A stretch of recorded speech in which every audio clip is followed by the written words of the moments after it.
Hello दोस्तों, subscribe करें आसान उपाय और घंटी दबाना ना भूलें हमारे लेटेस्ट अपडेट और वीडियो के लिए। ये एकदम फ्री है। नमस्कार दोस्तों, हमारे चैनल में आपका स्वागत है। दोस्तों, 25 मई को जो अमावस्या आ रही है, शास्त्र की दृष्टि से यह अमावस्या बहुत ही गुणकारी है। अर्थात कि अगर हम इस दिन कोई उपाय कर ले तो उसके सिद्ध होने के पूरे चांस हैं। दोस्तों, इस दिन हम आज आपके लिए काले धागे का उपाय लेकर आया है। काला धागा वास्तव में देखें तो एक बहुत ही ज्यादा नकारात्मक ऊर्जा को सोखने का स्रोत माना जाता है।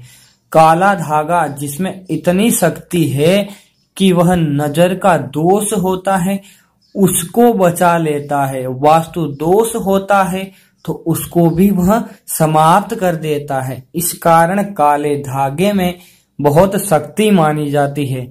दोस्तों, जब घर में कोई छोटा बच्चा होता है और उसे बार बार कोई नजर दोष होता है तो उसके सर पर काले धागे की बिंदिया लगा दी जाती है। वह बिंदिया इस कारण लगाई जाती है कि उसको कोई नजर दोष ना लगे, जिसकी वजह से वह बच्चा बीमार ना हो या उसके ऊपर कोई ऊपरी साया ना हो।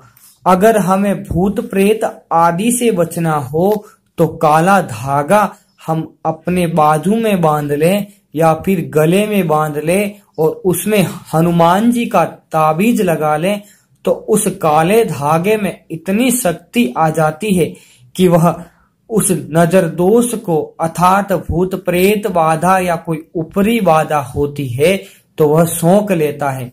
अमावस्या के दिन आप जल्दी उठकर हनुमान मंदिर में जाएं, साथ में एक सूत का काला धागा जरूर ले जाएं। 2 नींबू और 4 लौंग भी इस दिन साथ लेकर जाएं। आप नींबू को हनुमान जी के चरणों में रख दीजिए और 4 लौंग को प्रसाद के रूप में हनुमान जी को अर्पित कर दें। अपने घर में किसी प्रकार की कोई समस्या है, आप किसी कारण परेशान चल रहे हैं, व्यापार में प्रगति नहीं हो पा रही है, या मेरे जो विद्यार्थी लोग हैं जो बेरोजगार हैं उनकी नौकरी नहीं लग पा रही है, परीक्षा में अंक उनकी मेहनत के अनुरूप नहीं आ पा रहे हैं, तो यह एक अचूक उपाय है। आप हनुमान जी के चरणों में वह काला धागा रख दें। दोस्तों, चमेली का तेल हनुमान जी के चरणों में चढ़ाएं और उस तेल से काले धागे को आप तेल सोखाते रहे और हनुमान जी के चरणों का सिंदूर आप उस तेल के साथ लेकर काले धागे पर लगा लें। आप यह प्रयोग करने के बाद हनुमान चालीसा का पाठ करें और हनुमान जी को अपने मन की जो इच्छा है वह बता दे। इसके बाद आप वहां से सीधे घर आ जाएं। रास्ते में आप दोस्तों ना तो किसी को बोले ना अपने इस उपाय के बारे में बताएं। घर में लाने के बाद आप काले धागे को बराबर 4 टुकड़े कर दीजिए।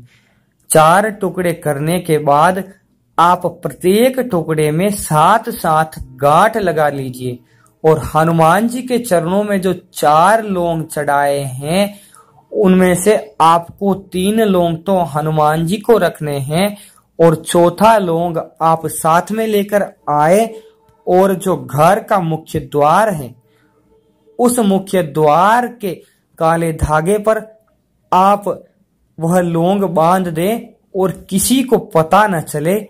वह काला धागा इस प्रकार अपने मुख्य दरवाजे के पीछे की तरफ उस काले धागे को लगा दे। काला धागा लगाने के बाद जो बाकी के 3 काले धागे हैं उनको अपनी रसोई घर के दरवाजे पर हनुमान जी का याद करके हनुमान जी का नाम लेकर उस काले धागे को लगा ले। बाकी 2 बचे काले धागे हैं आप अलमारी के पास अलमारी के अंदर की तरफ आप उस काले धागे को लगा दें और काला धागा लगाते समय हनुमान जी से आप धन की अभिलाषा है तो धन कामना की आप प्रार्थना करें, आपका हर काम सिद्ध होता है। और आखिरी जो काला धागा बचा है जिसमें आपने 7 गांठें लगाई है, वह काला धागा किसी कपड़े में, बारीक से कपड़े में बांधकर उस काले धागे को अपने पर्स में रख दीजिए। वह काला धागा अपने पर्स में इस प्रकार रखिए कि वह ना तो किसी को दिखाई दे, और अगर उन काले धागों के बारे में आपसे कोई पूछ लेता है तो कृपया आप उन काले धागों का राज उनके सामने नहीं बताएं। दोस्तों, यह काले धागे चारों तरफ से, अर्थात कि आपके मुख्य दरवाजे से, आपके रसोई घर से, आपके पर्स से और आपकी अलमारी से, चारों तरफ से आपको सुरक्षा प्रदान करते हैं। इनके ऊपर किसी प्रकार की कोई नकारात्मक ऊर्जा होती है, उसका प्रभाव आपके घर परिवार पर, आपकी बरकत पर नहीं पड़ता है। घर में अन्य प्रकार का कोई रोग नहीं आता है। दोस्तों, यह उपाय एक सिद्ध और अचूक उपाय है। आप इन काले धागे का उपाय करने के बाद इन काले धागे को कम से कम 4 अमावस्या तक रखें। उसके बाद अगर आपको अपने फल की पूर्ति हो जाए तो आप उन काले धागे को निकाल ले। निकालते समय ध्यान रखें, सबसे पहले रसोई घर का जो काला धागा है, आप उस काले धागे को निकाल लीजिए और उसके बाद बाकी तीनों काले धागे भी निकाल लीजिए। उन काले धागे को जब चौथे 5वें महीने की अमावस्या हो या आपके कामना पूर्ति के बाद की कोई अमावस्या हो तो उस दिन आप निकाल दें, और रात्रि के समय आप मुहूर्त देख लें। अमृत काल में उन काले धागे को आप अपने घर के आसपास किसी कोई पीपल का वृक्ष है तो उस पीपल के वृक्ष के नीचे चारों कालो धागों में समानांतर गांठ लगाकर उन काले धागे को छोड़ दें और वापस भगवान हनुमान जी से आप प्रार्थना करें। अगर आप अपनी इच्छा में पूरी सफलता पाते हैं तो आने वाले इसी मंगलवार को आप इसी अर्थात मंगलवार आपकी पीपल में चढ़ाने के बाद के मंगलवार को दोस्तों आप आ जाएं और हनुमान जी के मंदिर में आप कम से कम 108 बार हनुमान चालीसा का पाठ करें और हनुमान जी के निमित्त आप 1.25 किलो कोई पीली मिठाई आसपास किसी को बंटवा दे।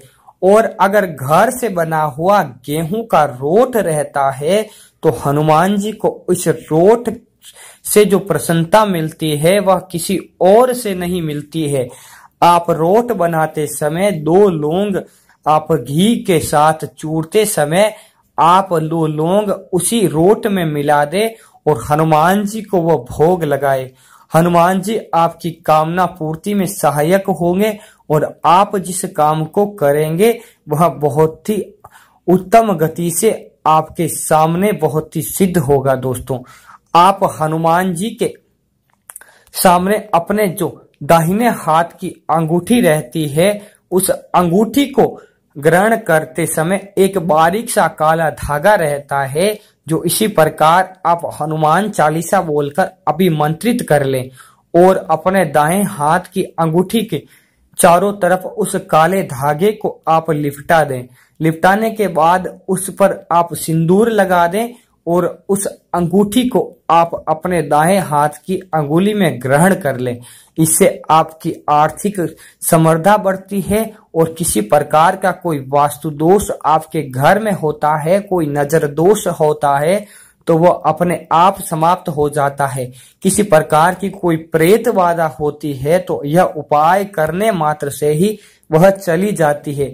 आपके घर में किसी प्रकार की कोई बीमारी नहीं आती और अगर वह बीमारी आपके किसी घर के सदस्य को हो और लंबे समय से उसका इलाज नहीं हो तो उसके बराबर एक काला धागा नाप ले और उस काले धागे को नापकर हनुमान जी के समक्ष ले जाकर अपने प्रियजन की आप उसकी बीमारी की पूर्ति हेतु आप हनुमान जी से इच्छा व्यक्त करें और उसके बाद उस काले धागे को किसी जल में प्रवाहित कर दें। आपके किसी परिजन की वह बीमारी समाप्त नहीं हो पा रही है तो ये उपाय करने मात्र से उसका रोग कटने लगता है और उसको हर प्रकार की कोई बीमारी होती है तो वह टल जाती है। दोस्तों, मेरी जानकारी आपको अच्छी लगी होगी। आप हमारे चैनल को सब्सक्राइब करना ना भूलें। धन्यवाद दोस्तों।